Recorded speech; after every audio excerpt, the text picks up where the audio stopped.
Hello, and welcome to Romance Writers Therapy, where we talk about romance writing and everything to do with writing romance. Today, I have Kaylin Peyerk with us, and she is a paranormal romance writer who is also in the state of Michigan, which I know everybody is always very excited about that, not just me. And Kaylin, if you were wondering, that super awkward introduction is unfortunately on brand. That is the way they all begin. Wow, I love it. It's great. I'm happy to be here.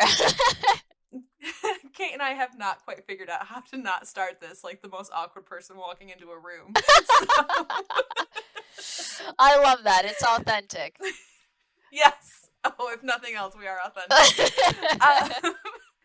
And listener, unfortunately, Kate isn't with us tonight, but we're going to have a really great conversation with Kaylin about kind of beginning to ending in publishing your book through indie publishing, right? Yes. I love talking about this. I love helping other authors on their journey because I know it's a lot of information to take. It is. And like, I know personally, like I have a hard time learning without context. Right? Yeah. So it's like, yeah, it's just really hard to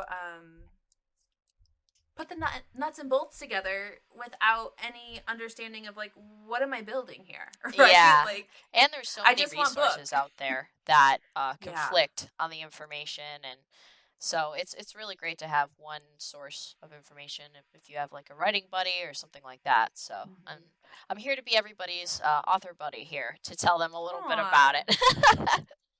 Yay! So, Kaylin, how long have you been writing?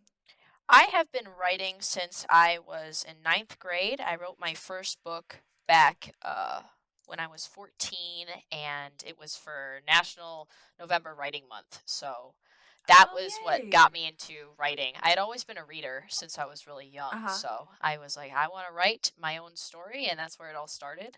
But I didn't start professionally publishing until I was in my 20s. When I was 21, I came out with my first book, High Fae Academy. What year was that, if you don't mind me asking? 2019. Okay.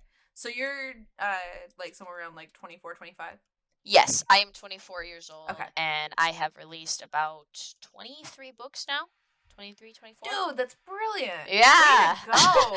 I have been on the grindstone month to month. So this year I'm slowing down a little bit, having some time between releases to get beta readers in and stuff like that, to just quality over quantity now that I have a backlist going. Yeah. So is there a point in your personal like journey where the backlist started to really work for you? Like, how many books was that for you? Do you know? I would say about 6 or 7. I think you have to get at least 2 series out before you can start making consistent money on your backlist. Because you can put those series into your new titles. So if someone reads a title that they really like from you and they're like, well, the next one isn't coming out yet, you still have that back matter in your book that lists all your other titles, so they can hop in and read more stories from you. So I think at least having one completed series, there's a lot of people that come out of the gate doing really well with their first series, but that's really rare. So I would say about 2 series, like 6 to 8 books. That's kind of what that's what I've been hearing from like other podcasts and stuff like that too. Yeah. That kind of tends to be, that 6 to 8 books tends to be kind of the money spot. Yeah, it starts slow for sure. So it's really rare out of the gate, like one book, one hit wonder kind of thing. But I kind of wouldn't want that to happen either, because, you know, these things don't duplicate. Yeah. Right? So if you had, like, a knockout in that first one, it'd be really hard to not have that happen again. Exactly. And then the pressure for that would be immense. Oof. Didn't even think about that. Yeah. That sounds really, like, really debilitating. So, if you don't mind, what were some of your favorite resources you came across Yeah, so that one of helped them, you publish? yeah, so one of them that I really love to share with other indie authors is Story Origin, which is a platform that's multifaceted. You can Mm-hmm. build your email list there, you can send out art copies there, create word count goal trackers. I use that religiously to hit my word count goals every day so that I'm Very cool. writing on time and getting those books out. You can give away audiobook review codes, and it even integrates with your newsletter provider if you use like one of the bigger ones like MailChimp. Mm-hmm. And I think it's really important for authors to have a email list because it Mm-hmm. really builds your community. Because say you have 1,200 people who are on your email list and you send them out like, I have a new book, that's really going to boost your rankings in Amazon. And that's super Mm-hmm. important for the longevity of your sales, because if your release is going slow, then Amazon is less likely to push it out on their side on the algorithm. So you really want to get that huge boost. And I think a huge part of that is having an email list. I also really like Pro Writing Aid, which is a editing software that you can use before you send it off to betas or even your copy editor. It just cleans up your manuscript a little bit. I've heard a lot about Pro Writing Aid as well, and Story Origin. Mm-hmm. I haven't started there yet. At this point, from what I understand of it, it kind of like I have a book funnel. Yes, it's Do you very feel like similar. they overlap a lot? Okay. Yeah, I would say that Story Origin is more, it's easier to track all of the different authors and different lists that you're sending to, and you can also better see results. So it shows it like in a really easy to read format, and you can also look at like previous swaps from authors really easily to see if you're going to accept a new one from that same author, whether or not it was fruitful for you in the past. I think the ease of use on Story Origin is better than Book Funnel, but the group promotions on Book Funnel might yield better results sometimes because there's just more authors over there because it's been a program for longer. I've also heard the creator of Story Origin was on the Spa Girls episode recently in the past couple months, the podcast, and he just seemed really really keen on listening to authors and like taking input and enhancing the program to help authors out. Yes. So I could see it growing in a really nice way. Yes, there's a Story Origin group that he has that all the authors can group in, and he asks questions all the time for feedback, and you can share your different group promotions that you've created in that group to get more reach for more authors. So yeah, I think he's really consumer centric for his site. So that's very cool. Yeah. So where in the indie publishing, like where do you want to start? Like in explaining things, like do you want to start after you have this book edited, you have it proofread, now it's ready to start working into the world? Is that where you want to start the conversation, or do you want to go further back even? We can start the conversation right when you got your book ready and you're looking for ARC readers and stuff like that. Sweet. Sounds great. Yeah, so the first thing I do after I complete a title and it's all edited and ready to go for release is, of course, I have a list of ARC readers that I've curated over the past 2 years. I think I have about almost 55 people on that list that will automatically give me like good glowing reviews, 4 stars, 5 stars. Of course, they give me feedback. Anything below 3 stars, I ask them to email me personally about rather than post publicly online. I give 3 stars and above the okay to go online because it's good to have some 3-star reviews to make your release look more authentic. Not that it isn't, but a lot of people, if they see like a ton of 4 or 5-star reviews, they're a little wary of a new release. Yeah, it definitely would seem like they're not being critical. Yeah, for sure. So I like having honest feedback, but if people are thinking 1 and 2-star reviews even before release, I like them to email me that information because then, well, hey, maybe something's wrong with this title, you know, and you want to do a little bit more editing on it. But as far as finding ARC readers, it can be done in several ways. I have used Booksprout in the past.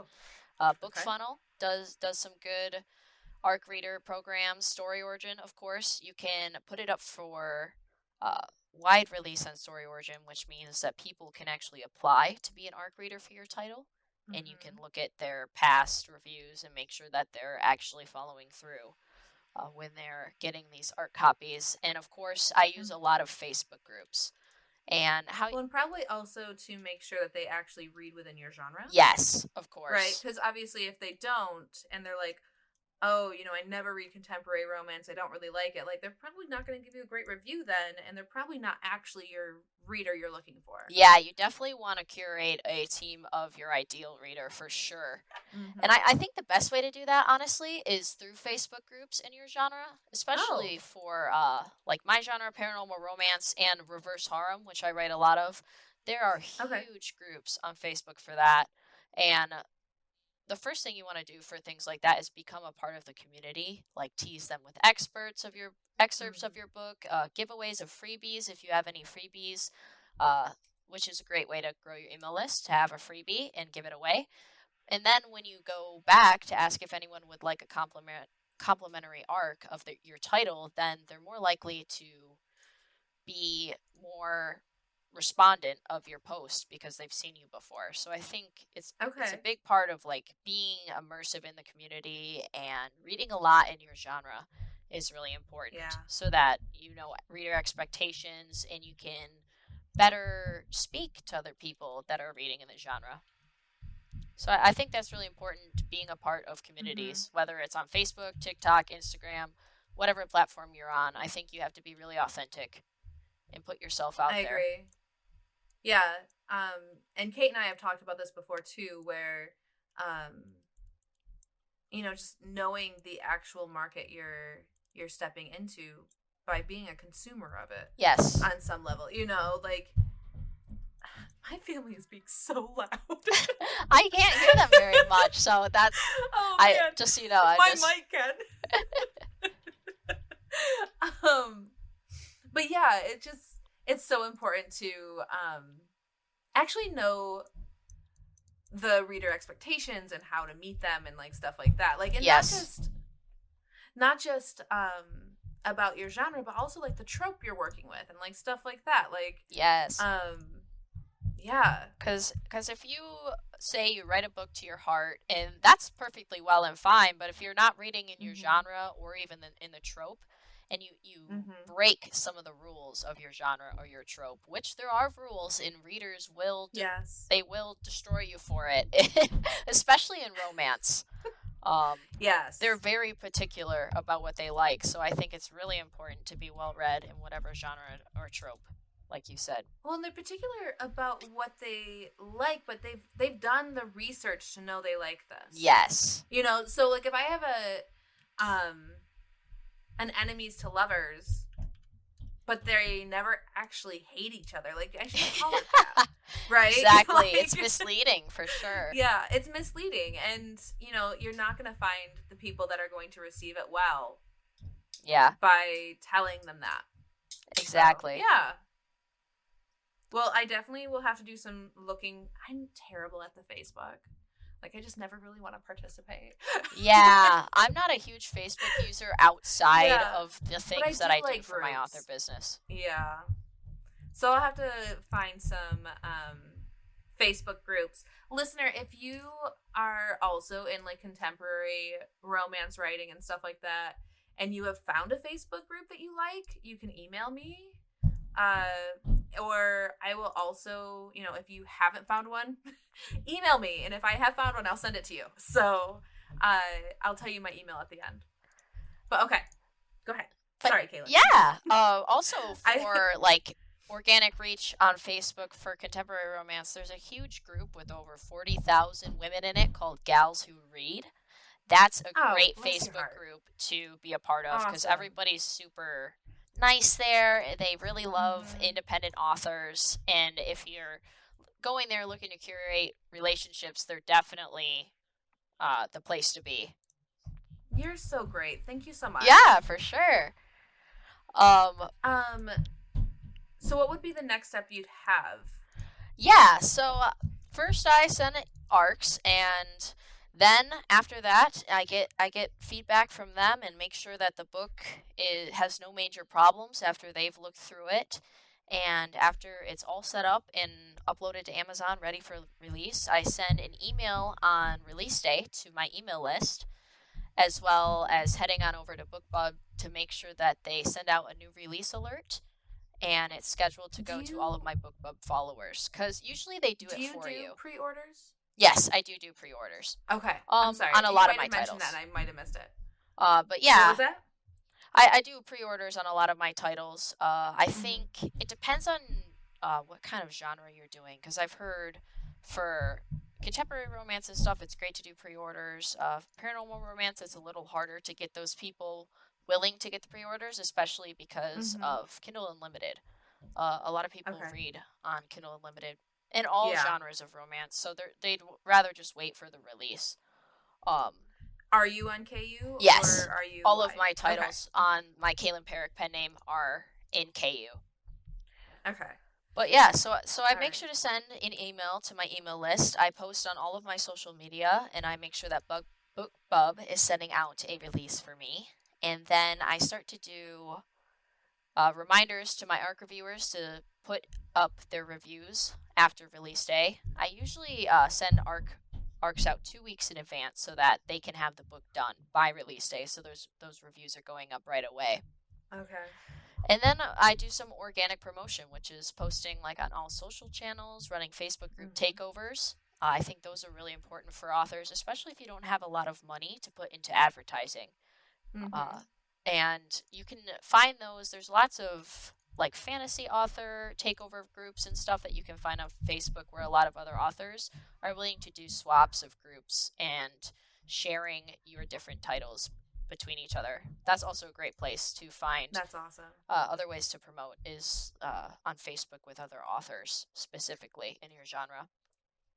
Can you explain a little bit more what a takeover is? Yes. So Facebook group takeovers are usually between 30 minutes and an hour, and you go over to another author's group, and you're usually playing some fun games, and usually it involves a giveaway, which I will do my list builder, which is a 25,000 word novella, Arctic Hunter, which spans in one of my universes.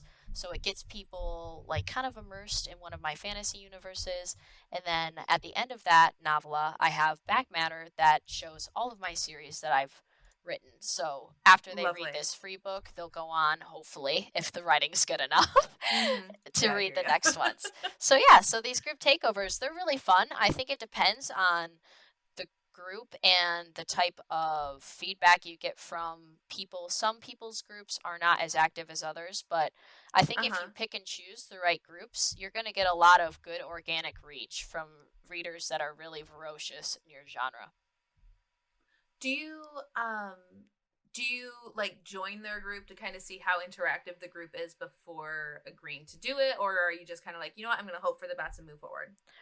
I would say that a lot of the times I join the group first. So where you're finding author takeovers is generally on Facebook, but to sign up for them, it's usually an Excel file that you can put all of your details in, and you click on the link and you go to their group. And I do like checking for engagement and things like that. But it does depend, because usually authors and readers both are more engaging when there is a takeover because of the shiny free book that they want to be a part of. So I think taking everything with a grain of salt, and sometimes things that you're not sure if it's going to go well, just doing it anyway and getting the exposure out there is still worth it, especially for new authors.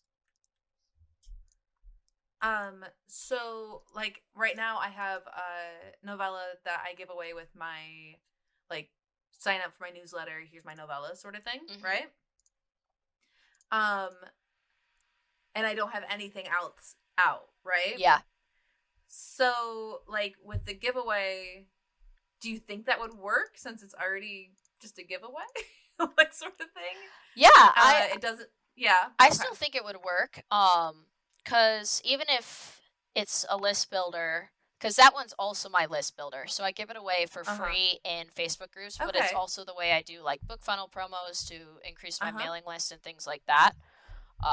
So I think it does work both ways. And you can even send them the BookFunnel link where they give their email after they win so that they are on your email list after that. Okay. That's a great way to grow it as well. Okay, so you're doing your takeovers. What are you doing next? Do you do much advertisement? Like, do you do much paid advertisement or? I generally do some Amazon ads. I do $5 a day, and I usually don't do them right away after a release, though. Okay. I wait a little bit, let the Amazon algorithm kind of figure itself out, and learn more about the people that are buying from me and things like that. And after it has a little bit of time to see how the release is received, then I'll start running that $5 Amazon ad, because I think it needs to have a little bit of metadata about your book before you jump right in. Yeah, that makes a lot of sense. Instead of paying for it to put it in front of somebody who isn't your reader, you're letting the algorithm figure out who your reader is, and then you're paying for them to put it in front of them. Yes, so that's how I use auto ads on Amazon's advertising platform. I've also played around with Facebook ads a little bit. Through Help My Facebook Ads Suck by Mel Cooper. I don't know if you've heard of that book. It's really great. I haven't. It's really great. She does a lot of talks as well on 20 Books to 50K, which is a great resource for new authors. That is a great resource, yeah. And if you're a new author and haven't heard that, it's a Facebook group. Is how I have found it. Yes. And I know that they do like meetings and stuff like that too, like a convention. Yes. I have yet to go to the convention, but I've heard great things about it. I have too. Also, I've heard that like a lot of their presentations and stuff are available online. Yes. Another thing I have not looked into, but they are there. Yes, on YouTube, on their YouTube channel, they have all of the old reels of their old.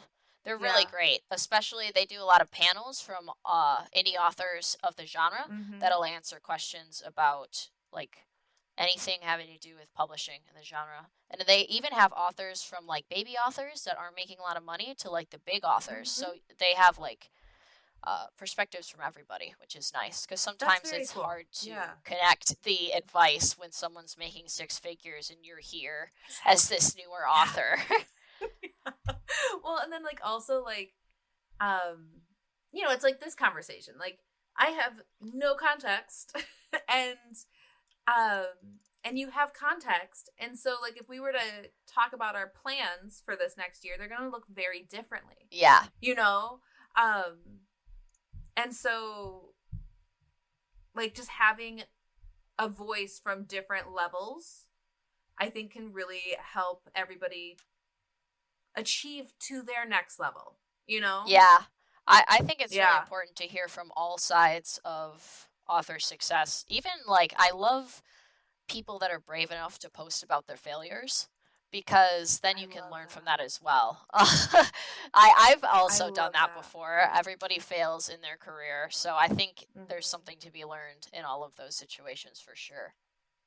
Have you ever listened to I Wish I'd Known Then, I'm probably butchering the title, podcast? No. I'll have to check that out. Oh my god. Holy cannoli, Kaylin, you're going to love it. Okay, so it's by Jamie Albright and, oh shucks, I'm not going to remember her first name right now, but her last name's Rosette, and she writes cozy mysteries. And yeah, they get a bunch of indie authors on every single episode and do an interview, and they ask like questions like, hey, what was a mistake that turned out to be like really great, or what was something you thought would be a great success and didn't work out? And so it is like very focused on like the trials and errors that led somebody to being a very successful writer. Yes. Oh, it's gorgeous. I definitely have to check that out. I love that kind of stuff. I'll send you a link. Cool. Okay, so you do your Amazon ads eventually. Once Amazon has figured itself out. I also do author swaps on Story Origin and BookFunnel. So I'll Do you mean by author swaps? Do you mean like newsletter swaps? Yes, I do. Okay, awesome. Always line up at least 15 newsletter swaps to go out the day of Gorgeous. release. Ooh, I love that. To give yourself a little bit more of exposure. Yeah. Okay. I also, I'm friends with a lot of different authors on Facebook, so I'll post on my Facebook wall, hey, I have a new release today. If anyone is willing to let me post in their groups, I would really appreciate it. And then people will comment, and I can post in their groups as well. And I'll comment on the other people's as well with my group, so that it's a mutual relationship. Of course. So yeah, that's very cool. Yeah. How much time do you think your release days? Like, how much time do you set aside for your release days? I would say I do marketing for about 3 to 4 hours on my release days. Okay. I do a lot of organic promotion. I don't do a lot of like paid ads. Sometimes I'll do paid newsletters like what is that one called? It's like Kindle Unlimited Romance, and they send out, it's only $5, and they'll send out your new KU book on their weekly newsletter. I believe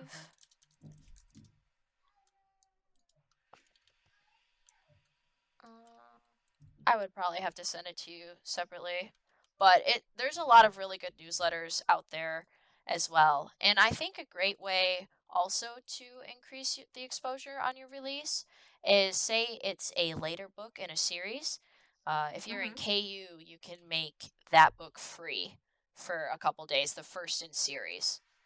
Okay. So I think that's a great way to push the release as well. If you're going into groups or posting on other social media channels, like, hey, I have the first in series free, and my new release for the third or second book is coming out later this week, and I'd really love for you guys to read it, because then maybe they would love it and move on to the next one as soon as it comes out. So yeah, I've heard that method. So you don't have it as, well, I guess it's in KU, so you can't do a perma-free. Yeah. Okay. I'm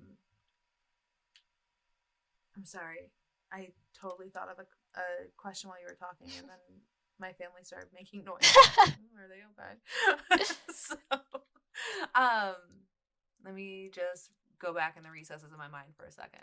So, author swaps, 3 to 4 hours. It's gone. That sucker just flew right out the door. So. That happens to me a lot too. Right. Okay. So is there anything else you would like to talk about as far as like the release and that sort of thing? Yeah, I think I just want to say that if any authors listening are not on TikTok promoting your books, that is a mistake. It is very, very important to grow a TikTok audience. I think it is the next step of like huge social media platforms. It already is.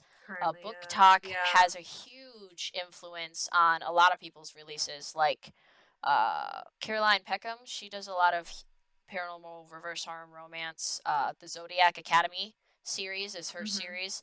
She exploded on TikTok. I think she has over 15,000 followers, and it's a great way to get organic reach for your titles. And it's also a great way to get yourself used to being out there and putting yourself on camera, even if you're not talking live or anything like that.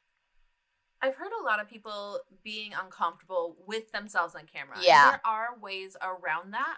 I think that it'll, create a challenge as far as how your channel will be perceived and how like people will interact with it. It could create a challenge there, but there are ways around it. So I just, I do see a lot of value in TikTok as well.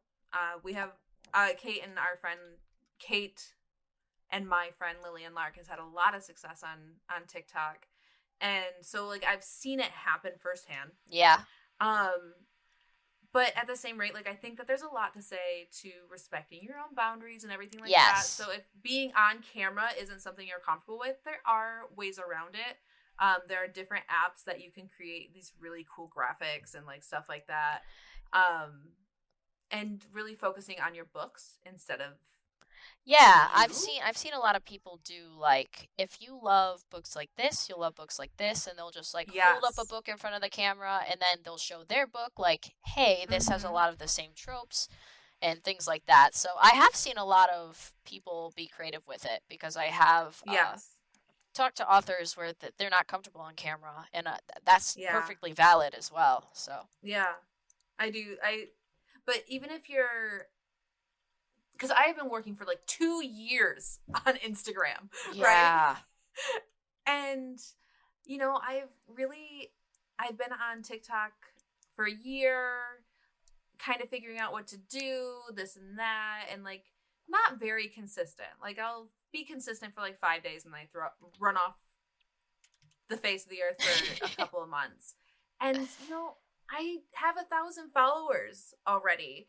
And so, you know, even if your TikTok doesn't like gigantically like combust and you have thousands of people following you and interacting, yeah, like if you have 100 very active followers following your TikTok, that's 100 people. You yeah, put 100 people in a room and I was like, now you want me to present to them? exactly. Like, I'm a pretty outgoing person. Even I would be a little intimidated by that, you know? Yeah, I think social media creates almost like this wall of like interpersonal, Yeah. like you don't realize like 100 people is a lot of people. So it's like That's you a want lot of these people. thousands of followers, but really you only need like 1,000 devoted Yes. people who are willing to read your new releases. So even if your growth There's is slow, I don't think there's anything wrong with that. exactly. If you have people that are actually interested in what you're doing and what you're putting out, it's like, anybody you can grab their interest organically and have them committed to you, it's going to be such a better interaction than if you were to be in front of 100 people who don't care about you. Exactly. Like we have this conception that like 100 people isn't a lot, but it really is. Yeah. Like if all those 100 people were really gonna read care. it, yeah, it Yeah, makes a difference for sure. it does. And I think Yeah. also just being your authentic self nowadays on Mm-hmm. social media is really important. People are looking for Yeah. connection. So as long as you're putting out content that you love and you're ready to interact with people, Mm-hmm. I think that's all you need. There's this really cute sound on TikTok that's like, they ask me like, why do I make TikToks? Nobody Yeah. watches them. And then the response is, I watch them.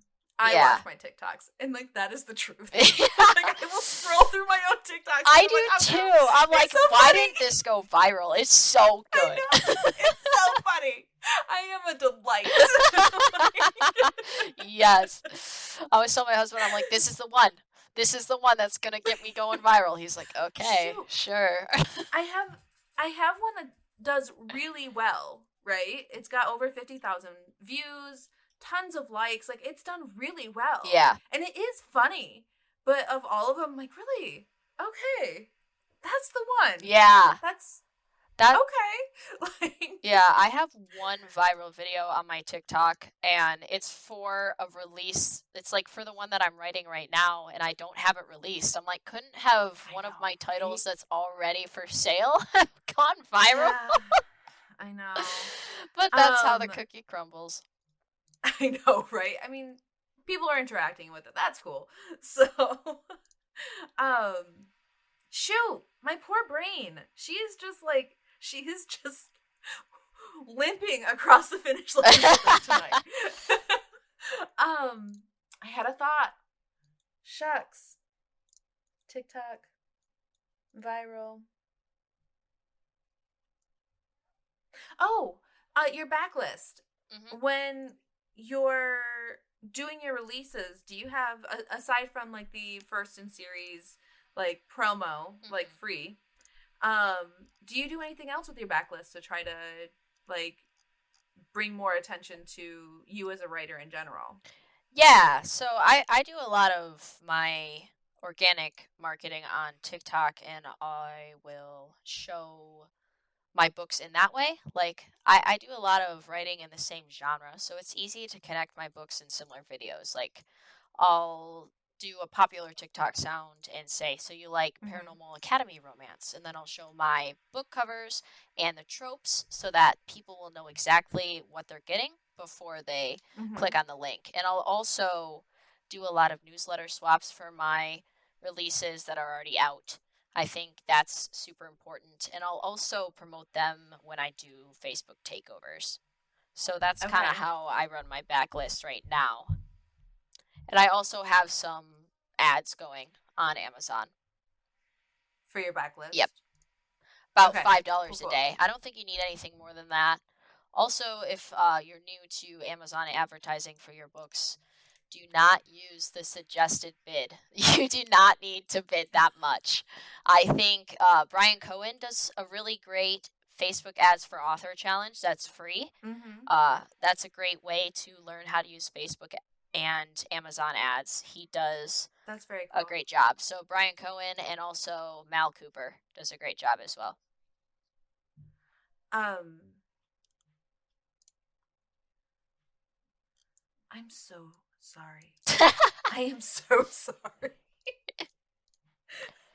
It's like as soon as I'm like, okay, now I can ask. It's like gone.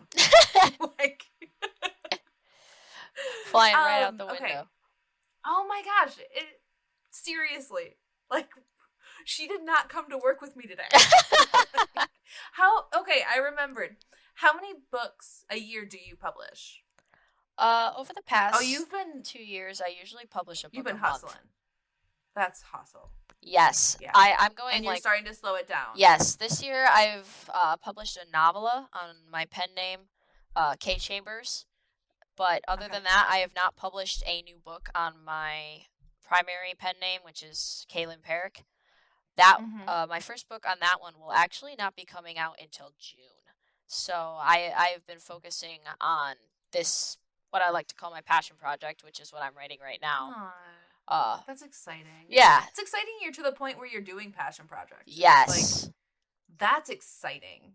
A lot of times, authors are writing what sells, which there's nothing wrong with that because you got to put food on the table. But sometimes you just got to slow down and ask yourself what you want to write and write exactly what that is. And I think if you know the genre well, then if you're writing a good book, then people will come for sure.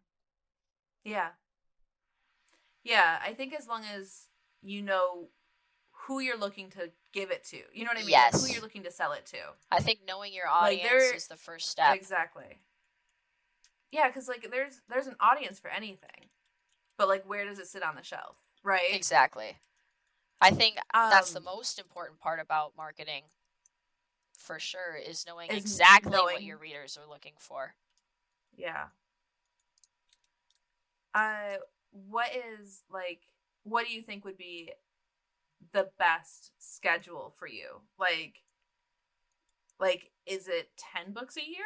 Like what is the like kind of I think best place for your brain? I would say if you have the ability to write fast, I would say about 6 to 10 books a year. Because if it's 6 books a year, then you can put out one every 2 months. And I think that that's right in the sweet spot of rapid release as well. Yeah.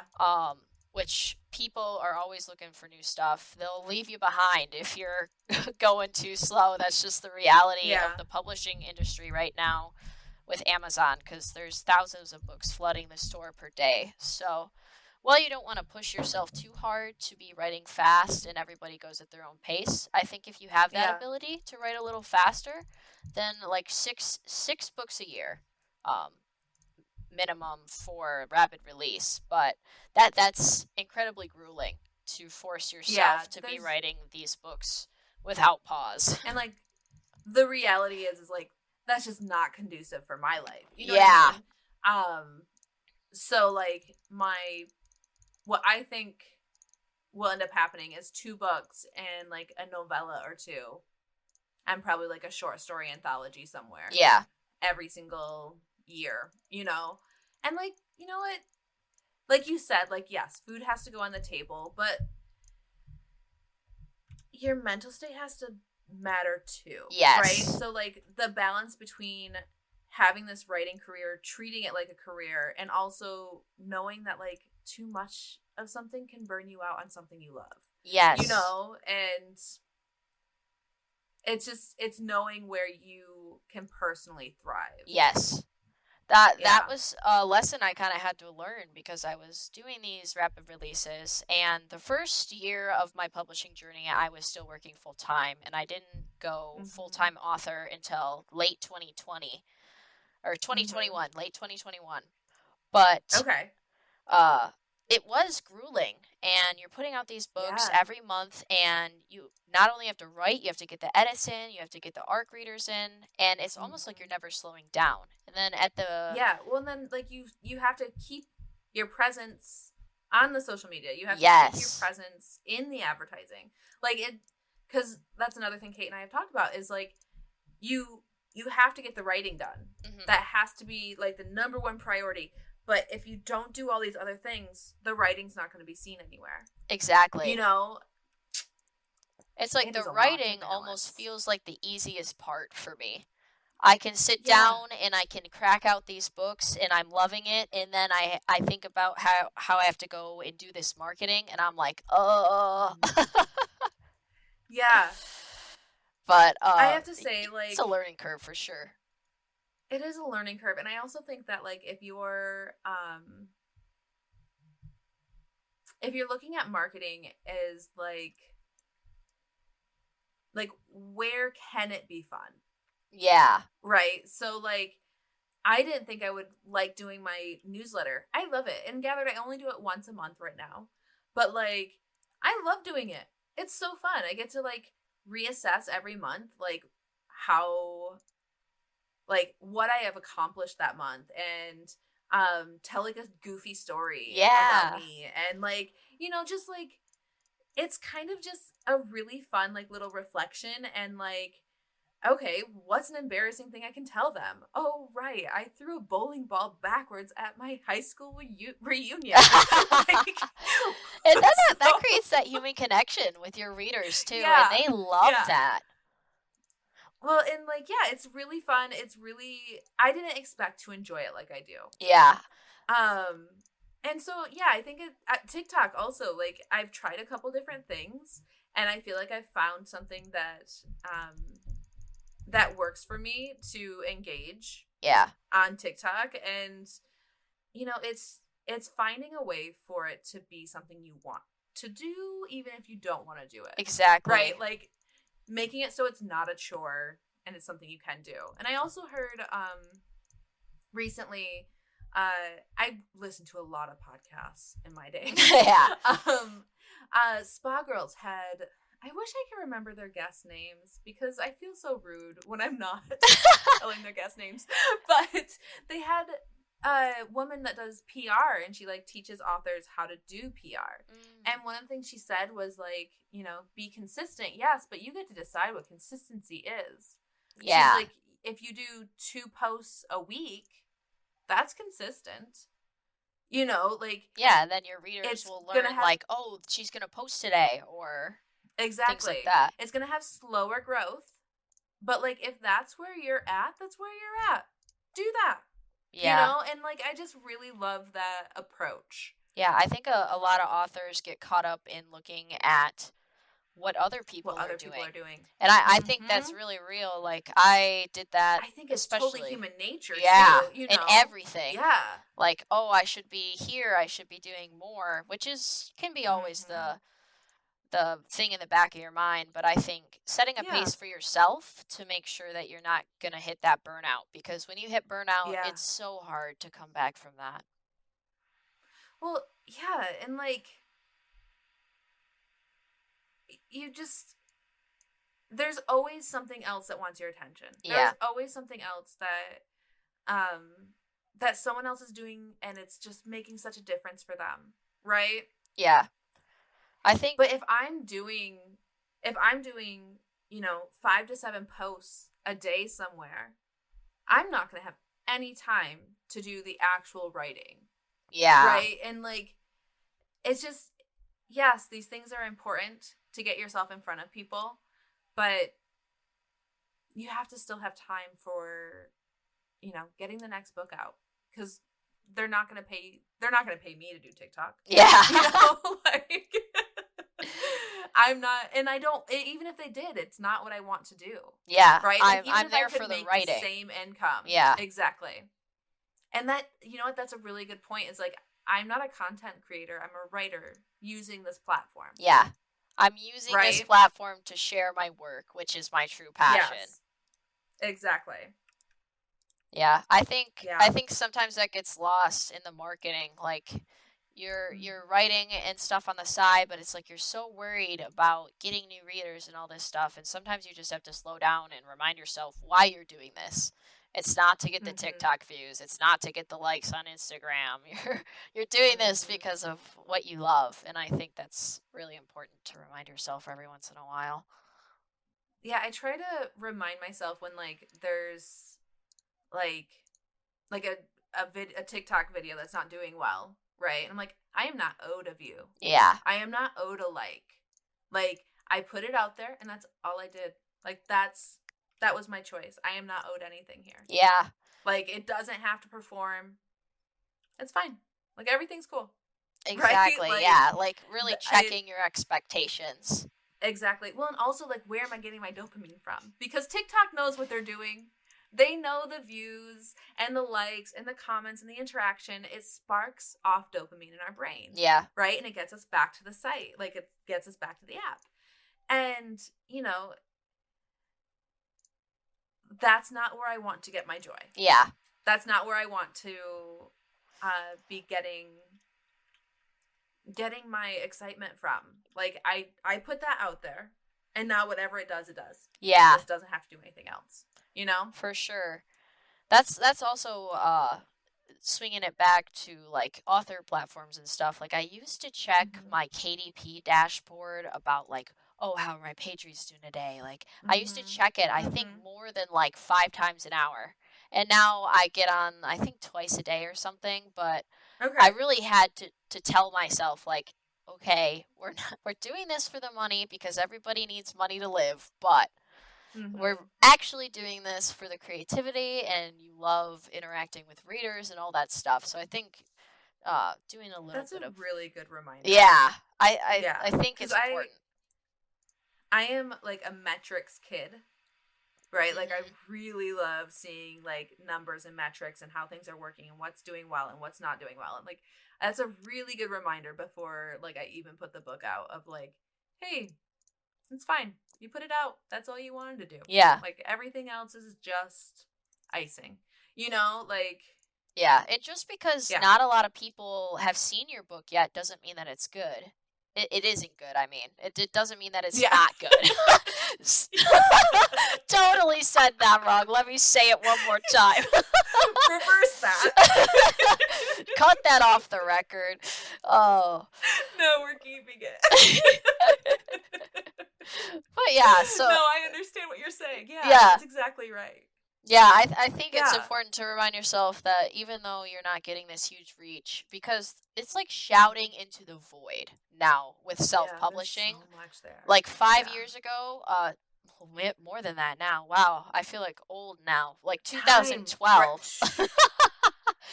Time is a son of a gun. I know. 10 years ago, my friend. 10 years ago, it was easier to do self-publishing. Like, you could put out a book and it'd be really easy to find reach. But now there's over 5 million titles on the Amazon Kindle store. So it's like you're throwing it at the wall and hoping that it sticks. Yeah. Yeah, Kate and I talked to Roxy Noir, and she was talking about, like, publishing at that time, essentially. I think it was 2012. Yeah. Anyway, she was publishing right around then. And, like, man, I remember, like, hearing people talking about, like, the Wild West of self-publishing. And then hearing the way she was talking about it was like, oh, my God. Yeah. It was way different. That's wild. Yeah. Because, like, now also, like, your options and editors and, like, the quality of, you know, covers and, like, stuff like that. Like, yeah, you can really...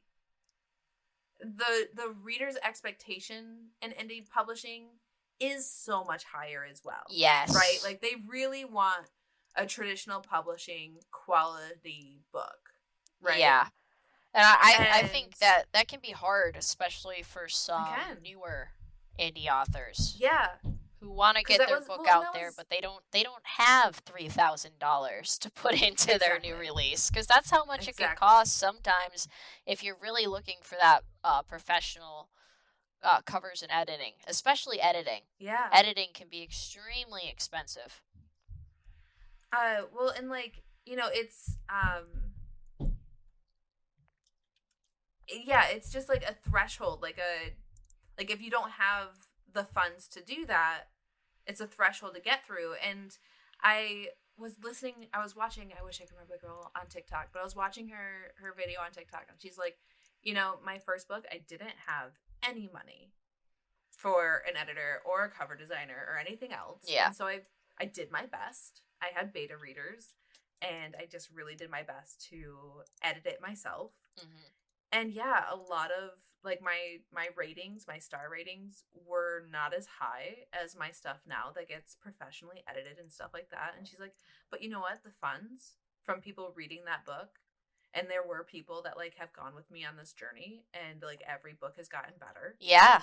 And you know what? Like, yes, there are some reader expectations, and people can be so mean. Yes. Right? Like, that's the social media culture now. It's like they don't realize there's a human being behind every book that's put out. Well, because like if you didn't like if you felt like it could be better edited and stuff like that, like you can give an honest review based on what you thought. Yeah. But it doesn't have to actually tear anybody down. Yeah. Right? Like it can just be like I just really felt like this didn't meet my expectations of what a publishable book is. But even that's so mean. Yeah. Anyway, like, but like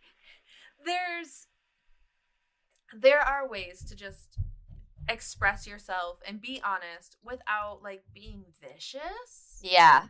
And but like ultimately, like if this is your goal to self-publish or to publish in general, and traditional publishing's not working out and you don't have the funds, do your best. Yeah. It's okay. Yeah. Like Morning Glory Milking Farms, I can't remember her name right now. The Minotaur book that like went crazy on TikTok. Oh yeah. Summer. Yeah, I know what you're talking about. Wait. I don't know why I keep thinking about Ice Planet Barbarians too is another example of that went crazy on TikTok. Oh man, it totally did. But she was talking about how like she really needed that book to do well. She didn't have funds. You know? Like, and so, there's a lot of people taking their journey where they're at. Yeah. And it's okay. Yeah. And I just think that there's such a barrier. Money is always such a fucking barrier. You know? And it's not fair. Especially if you're Oh, go ahead. Oh, me? Okay. Yeah. But I love the idea that Craig Martell, who is the one that runs 20 books to 50K, he talks about the minimum viable product, which is what is okay enough to publish. So the thing that you want the most, I think, is editing. You can make a free cover off of Canva, BookBrush, those kinds of sites, or get one for $50. There's a lot of cover sales that go around on Facebook. There's a lot of pre-mades. Yeah. I think I just came across a website. The woman does pre-mades for like $75, and they're really nice pre-mades. Yeah. They're cute illustrated pre-mades. They're adorable. Yeah, I think one of the cover artists that I really love, her name is, or his name, I don't know if it's a boy or a girl, but their name is JV Arts on Facebook, and their illustrated covers are phenomenal. And every once in a while, they have a huge sale where they sell their covers for like $50 a pop, but they're like professional level. They're like I wouldn't be able to tell the difference between a traditionally published cover and that cover. So if you can get that for $50 and then put like a little bit more towards editing, I think editing is what readers care about the most. So I think I would agree. But then the issue with covers is, like, that's the first thing that gets them to actually read the book. Exactly. Right? It's like, what? And it's a double-edged sword here. it is. Yeah, it is. Kate actually, like, does my covers. Mm-hmm. And yeah, I've been really grateful to have her be so talented. Yes. You know, and have so much trust in her. Yeah, I think it's great to have a tribe, for sure. Yeah, absolutely. Well, and, like, also, just thinking more in terms of, like, if you have a barrier of funds, like, is there something you can exchange? Yeah. Right? Like, can you find a community where you can exchange something? Like, can you do formatting for somebody and they give you a cover? You know, like, yes. Where is the give and take? I think there's also some great Discord communities like that where they'll do, like, critique or beta reading for you, and then you say, like, oh, I can do covers, or I'm really good at this or that. And I think authors, especially on these huge Discord communities or even Facebook communities, are really willing to help each other out, which is great. Yeah, I do. And, you know, I'm very much more connected with, like, romance authors. Yeah. But, like, the indie publishing community is very much like, this is what I've learned. This is how I would have done it differently. Take that information, do what you will with it. You know what I mean? Yes. Like, it is a very, like, helpful community. Yes. I that's a big part of my TikTok audience as well, is I market to both authors and readers, because I like to give them, like, the different types of resources that I use in my publishing journeys and stuff like that, because I don't want to be the kind of author that's a gatekeeper. I think creativity should be available for everybody. And if I can help somebody else gain success on self-publishing by my one tip, I would love that. Yeah. Well, and then, like, also, like, I just very much believe that, like, what I put it into the world is coming back to me. Yes. Right? And, like, I want to be the kind of person that that is, like, creating, like, something good. Yeah. You know? And having that come back. Yeah, I think it's really important to be a big part of, like, both the reader community and the author community, and kind of, like, giving back. Authors are readers. Yes, you know exactly. I mean? Like, we remember each other, dude. Yeah. Like, I found so many new authors on, like, Facebook and, like, my Discord communities and stuff. My TBR is, like, a mile long. Oh my gosh, isn't that the truth? Well, like, also, like, they're new authors now. Yeah. But, like, who knows what's coming next for them? Yeah. You know, like we're all, like, just starting out, and you kind of find somebody. I feel like I'm finding people that are, like, on my level. Yes. Right? And, like, we're growing together. Yeah, I love that too. Being able to bounce ideas off of other people and stuff like that are closer to your success level. Yes. Yeah, it's huge. Having a tribe and having a community is just fantastic. Yeah. I actually have, like, a funny story about that now that you mentioned, like, being on different levels. Back when I was, like, oh, wow, I think I was, like, 13 or 14. I don't know if you know Bella Forrest. She is a huge author on Kindle. She writes paranormal romance and romantic fantasy, but she wasn't huge back then, and I was a beta reader for her when I was 13 or 14. Oh, wow. And she was the sweetest lady. Like, she loved interacting with her readers, and that's something that I will remember until I'm, like, 65. Like, just making those connections with an author. Yeah. And back then, she wasn't huge. It was, like, her first vampire novel, and I was like, this is so good, and, like, gave her feedback and stuff, and now she's, like, this huge author, and that is so cool. And then as a reader, I can think back and be like, wow, I had a real conversation with her. She's, like, a huge author now. That's so cool. Like, making those big connections as both an author and a reader. That is so cool. So, is there anything else you want to share about, like, indie publishing, your journey, like, any thoughts you want to tie up? Yeah, I just think it's important to all new authors to realize that it's a marathon and not a sprint. Like with your first books that are coming out, even if you don't get this out of the gate success, I don't want anybody to be discouraged and to stop their dream because of that. I think it's really important to keep your nose to the grindstone. Just do what you can and continue writing. I think it's important for everybody to remember that. So that's my kind of parting wisdom. Okay, so I have a quick question. As far as like reviews and like stuff like that,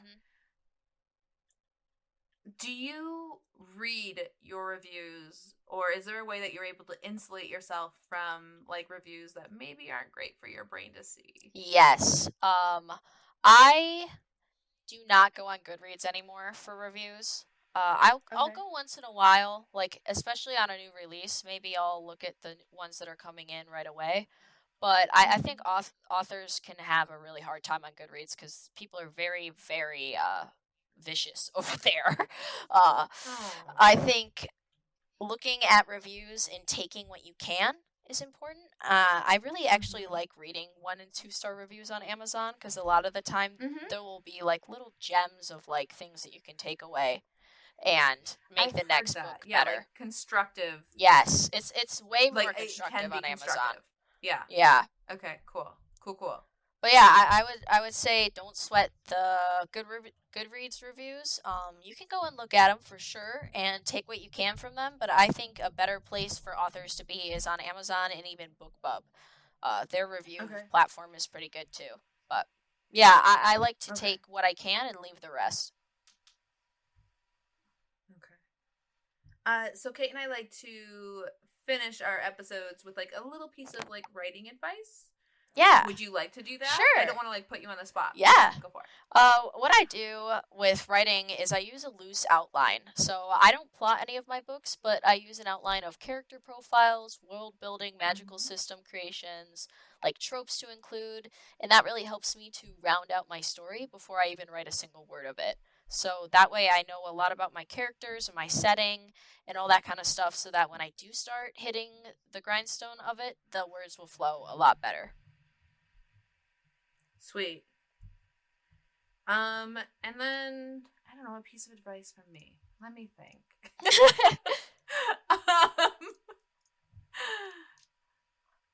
I would say, oh no, I think I said this one last week where I was like, I'm just trying to really slow down.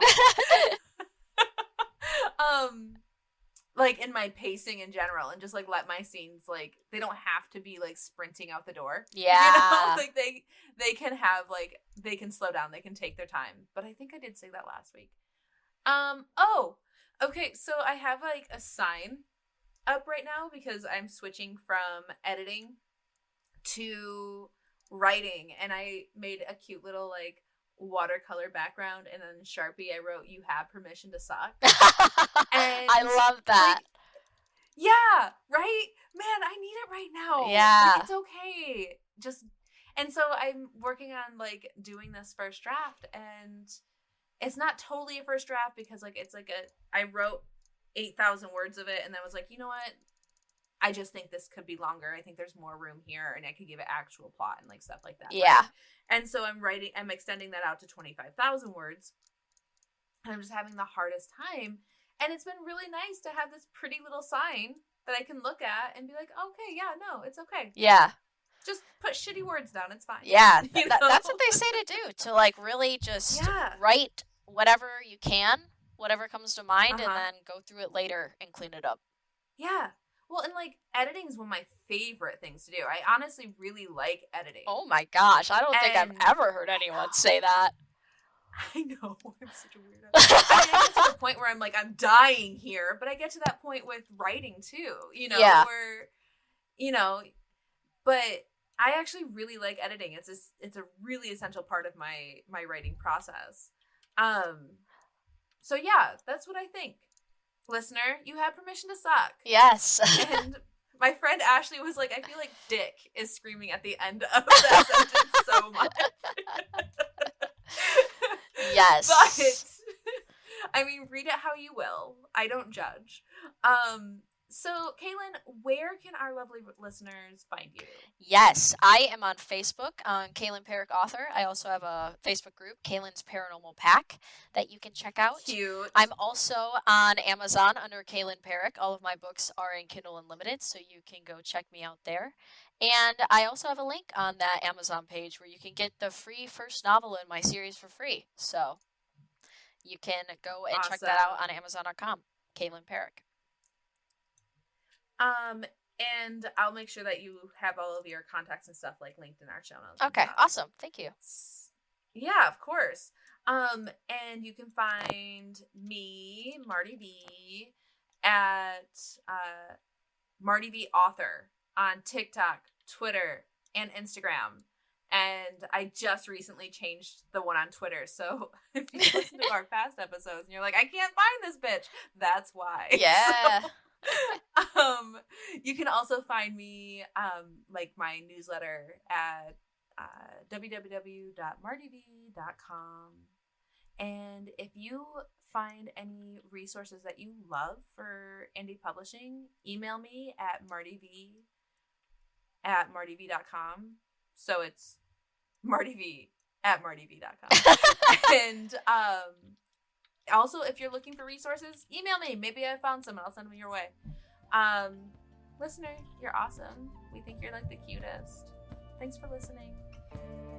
Okay, bye.